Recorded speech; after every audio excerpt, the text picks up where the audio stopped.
stepeni. A kupljene su i 2 kutije sjeme trave. Znači trava koja se stavlja normalno na sportske terene. I nove grablje su dokupljene, pošto sam prošle slomio. Tako da uskoro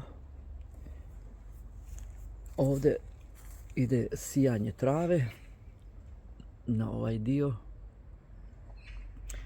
Ovdje je trava sama počela da osvaja ovaj teren,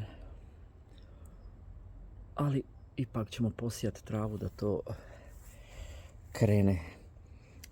Ova lampica što ste možda vidjeli, što možda niste sinoć, izgleda po danu ovako, pogledajte, znači prelijepa je.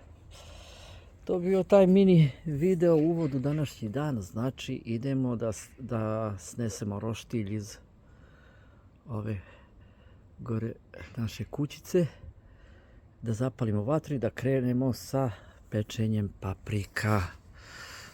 Toliko o tim novitetima, ljudi, iz bašte. Trava je već dospjela za košenje, ali mislim da ću to ostaviti za sljedeći vikend.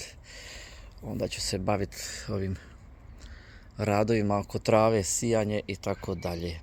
To je bilo to, ljudi, puno pozdrava i vidimo se za jedno pola sata, sat vremena.